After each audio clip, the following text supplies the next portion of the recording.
Thank you so much, Pauline. That was very, very cool. Do we have questions for this panel? And Venus is here, I'm pretty sure.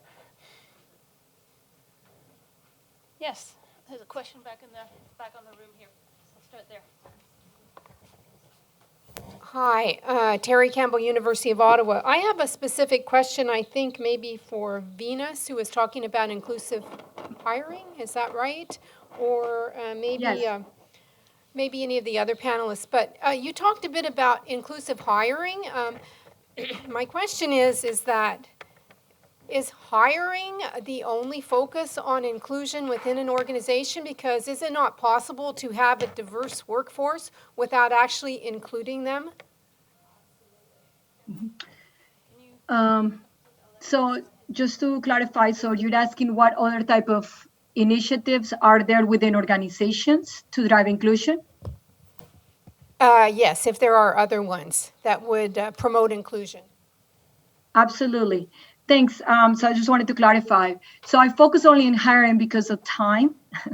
I wanted to make sure that I share some of the things that I work on. But we normally look at inclusion within the culture. So in order for these initiatives to be successful, one, the leader need to understand that diversity, equity, and inclusion is about power redistribution. It's creating new feedback systems within the organization for employees to be able to have their voice heard, and not just being heard, but also being able to influence the organizational outcomes. And as you may see, I'm not sure if you have heard of these, but here we have employees at Google or very other large organizations coming in together to maybe protest some of their business practices. I know that at Salesforce, for instance, a group of employees complained that Salesforce was being used by the Homeland Security, which at the time the government agency was separating families at the border. So one of the things the organization faced was really a value conflict, because one of the values of Salesforce was customer service. At the same time, it was diversity and inclusion and equity. And so when you are providing great customer service, but to a client that is actually doing some practice that are against your values, as a leader, you had to take a stand and be able to decide what value do you are going to honor in that situation. And I know at Salesforce, one of the initiatives they have is a lot around culture and serving. And so the organization focuses on helping employees understand that serving their communities is very important to be able to know the products that they're building. And so from the moment an employee shows up at the organization, at the onboarding process, serving is one of the values they get talk about, and not just talk about, but actually invited to go and volunteer. So employees are asked to volunteer in order to show that value. Within organizations, there is practices and policies that are also being addressed in terms of how flexible is the work environment for people for people like me. For instance, I have kids. How inclusive are those practices for me to be able to come and do my work? I might not be able to work 70 hours, but I'll still be able to contribute. So we're looking at from a lot of different perspectives. One is at the structural level, which is practices in hiring, in practices across the board, not just on hiring. And then you're also looking in terms of behavior, in terms of how employees are showing up with each other. Are employees being respectful? Are employees being inclusive within the organization? How are meetings conducted? Are meetings inclusive? And I would say one of the things that we see that a lot of people talk about innovation, but we know that within organizations, there's so many power dynamics that occur that employees, even with great ideas, are unable to speak because of the all power dynamics, where if you're the junior person in the team, you're not really able to speak up to the senior individual. So being able to neutralize that power, that's what inclusion is about, is enable anyone to have a voice and influence the outcomes. I hope I addressed your question. That was super. Thank you. Yes. Pauline, did you want to add something? Sure. I think don't know if this is working. There we go, thanks. I think part of it is the ongoing measurement and the show of commitment. But you're very right, Venus, about the culture aspect of it. You have to feel safe. You have to feel safe to bring forth a new idea. You have to listen to your colleagues. We actually spent a day, so 40,000 people around the world each spent a day to work on values. We had a values conversation with our executive leadership right up and walked through scenarios about what makes people feel included, how to listen to others, what to recognize, what to look out for, how to include people that may be introverted versus extroverted, how to build a slide presentation and do a demonstration for someone who may be vision impaired or hearing impaired. It's about an awareness and an ongoing commitment to the practices and how to have the difficult conversations, because the other piece of inclusion is it's two ways. You may think you're being inclusive, but until you confirm one way or the other from the opposite party, you don't know that you are. And so how do you have those difficult conversations to address and then move forward so that everybody learns, because it also is a learning experience. Thank you very much. One more question? Short one? Okay. Okay. Well, since I have an engineering background, I always interested in engineering. So my question is like, only one question is the visual harvesting. Can I like almost like equal it to like photographic memory? I mean, I'm not sure. I'm just trying to imagine exactly what like visual harvesting. Yes. Yeah, it'll come. He's got it, I think. Or just take mine. Okay, there you go. I'll take this one. Okay, how many people know what visual harvesting is? If I could have a quick show of hands. Oh, I've got 3 people. Wow, okay. Visual harvesting is a means of explaining a very complex idea with a simple diagram. So if I asked you to explain to me what a heart is, you would quickly draw a picture of a heart. You don't need to show me an ECG, an EKG, blood work. You don't need to show me all the valves for me to understand what a heart is. Right away, if you drew a picture of a heart, I'd know what a heart looked like. Or you could go beyond that. So I take that very complex idea of a heart down to a simple picture. Visual harvesting, and do we have 2 minutes? Can I take 2 minutes, a minute and a half? Okay. Let me prove to you, and what visual harvesting can do is everyone in this room probably can foresee the future. Any naysayers? Okay. So let me ask you this. Anybody in the room play sports? Show of hands. Okay, okay. Do you know what sport you'll be playing next year? Probably the same, right. So, hey, that's the future, but no guarantee, probably the same. Anybody ever take a vacation? You ever plan it ahead of time? That's the future. Now, if all I asked you to do was, if you were going to Jamaica, and if I said, you're going to Jamaica next year, draw me a picture of what it looks like. You may draw a palm tree, you may draw a drink, you may draw a beach, but the point of the thing is, you could visualize the future using visual harvesting. And that's what that does. And so we, as an engineer, will reverse engineer a visual harvest and then turn that into numbers. Because if I gave you piles and piles and pages of numbers, you'd probably go, ugh.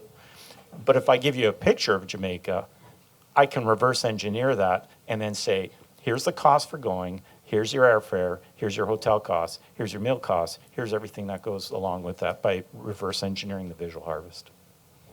Thank you so much. Anybody else feel like we could like ask a gazillion more questions and have like more and hear more? I mean, other than that, we're maybe tired right now? Maybe?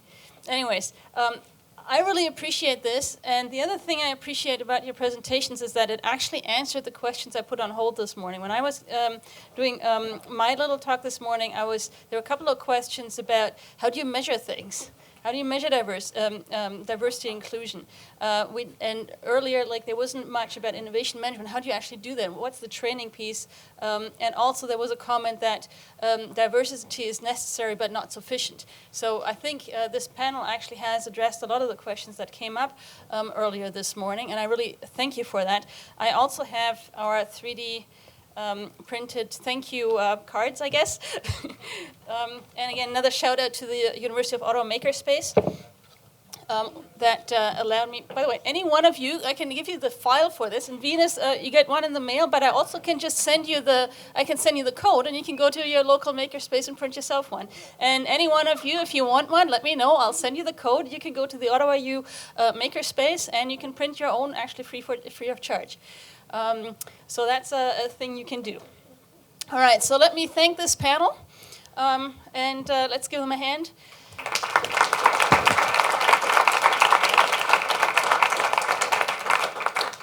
You're allowed to leave if you like. Not the room, quite yet. Okay. Thank All you. right, so we're in kind of like the wrap-up session right now. Like we've got just a few minutes to wrap up. If we could have the poll everywhere poll up on here, the one that says conversation nuggets. No, we'll get Brendan. Can you help figure that out? Okay, it's coming. I think it's that one. Anyway, so I see some nuggets that people have given me. I also have gotten paper notes already.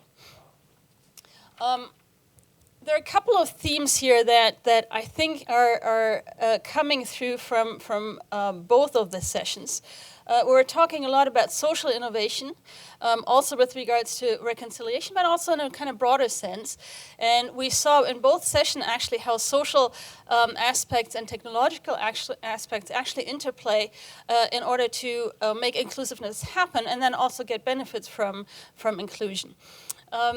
There's also a theme about scaling that I heard come up, actually in both sessions, where we know how to do some of these interventions, activities, whatever, some of these things. We know how to do them, or we're starting to learn how to do them on a small scale, but we need large scale.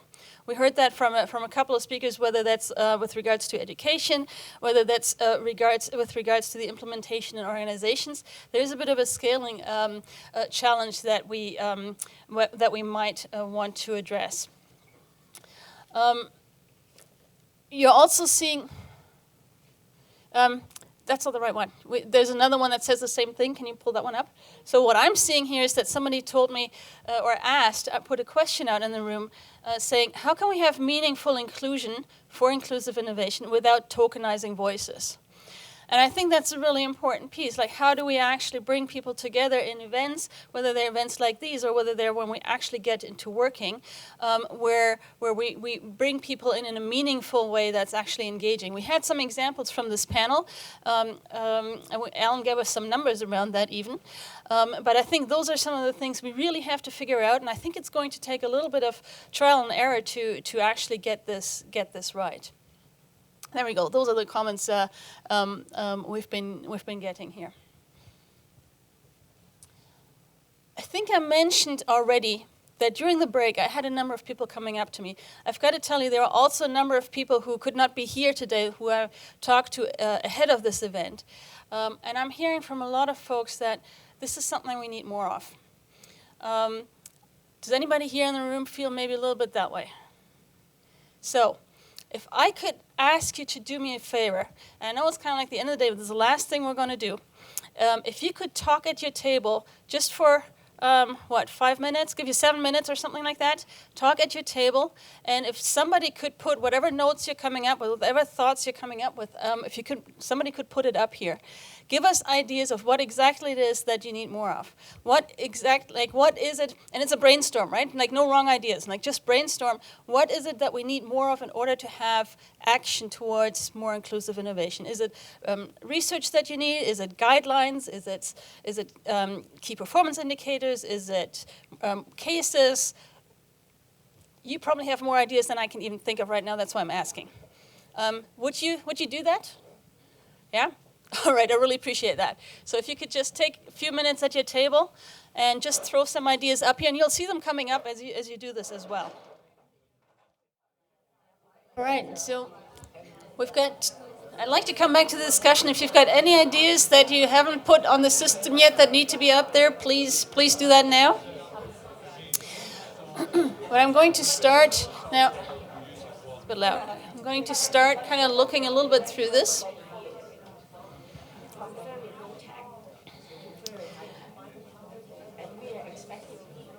So as I'm bringing everybody back here, thank you. All right, so thank you, everybody.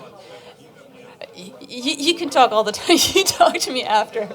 So I'm trying to bring people back here right now. I think most tables are ready to come back, and actually most people are probably quite ready to get out of here by now. So if I could just have the floor for like just 5 more minutes or something, so that I can write up. So first of all, thank you so much. Thank you for this input. Thank you for your contributions through the day, and thank you for being actually a very wonderful participating audience here. If I go over this, there are a few things. And I can scroll down on mine here, like it's not quite synchronized. So I'm going to tell you some of the things I do see here. So I see comments about, I mentioned the one, how can we have meaningful inclusion without tokenizing, bringing students into the conversation, the role of civil society, broadening it out, rapprochement between industry and academia, case studies involving technology development. How do you get meaningful input from a whole range of consumer society?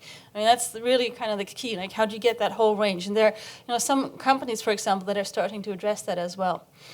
In doing so, recognize power dynamics and imbalances. That's a topic that came up a couple of times here in the comments that I'm seeing. Bringing frugal innovation into inclusive innovation, inclusive recruitment, performance evaluation. Making connections, people, place, power. Opportunity for community participation, again, professionals, academia. Storytelling. Co-production of knowledge for inclusive design from the beginning of the process of creation. And then there are actually a number of requests here. That's kind of a bit of a theme coming out, right? So best practices and metrics, in this case to measure cognitive diversity. Discussions about projects that failed, case study types, how to measure inclusivity. Diverse organizations do not equate to inclusive organizations, so the difference there. The link between inclusiveness and accessibility. Innovation in organizations versus technology. And actually, you keep still sending them and kind of keep them coming. Those, I think, I'm caught up to where you're at here right now, I think. Yeah, perfect. So, we're going to leave this open for a little while. You can bring these pieces in. What I'm sensing from this and from the conversations I've had, I'm getting the sense there's interest in more. So some of the themes that are coming out of here are case studies, how-to guides, like how do you measure this, what do you measure, and then maybe also some kind of definitions, explanations, and making that distinction between, let's say, diverse organizations and inclusive organizations, and some of those concepts. Am I hearing that right correctly? That there's kind of demand for those kind of things. So I think, so what we're going to do is we're actually, a smaller group of us are actually going to sit down and do some work now. And we're going to see how we can address this. What can we actually do to follow up on today? Because this was absolutely wonderful what everybody here brought to this space. And I would like to thank our speakers and Rachel for opening as well. I would like to thank everybody for your contributions here. We're going to take this now. We're going to get to work. And then as soon as we can, we'll get something back to you that tells you which direction we're taking. And then there'll be another round opportunity for you to tell us, yeah, that's good, let's go. And we'll kind of close the loop with you on that. Would that be all right? All right. Well, then, thank you very much. Big round of applause for the speakers and for yourselves. And I would like to thank the ISSP team as well. So Monica, obviously, and then Brandon and Raf. Raf has been running around all over the place. Student volunteers, Hassan and Ye over there, and Louise and Jeff, who are also very strong ISSP supporters and have helped put this together. And Kelly and I thank everybody. We will be kind of like doing a little bit of work here following up. So thanks, thanks on that already. So thank you, everybody, and wish you a safe way home and enjoy the beautiful weather.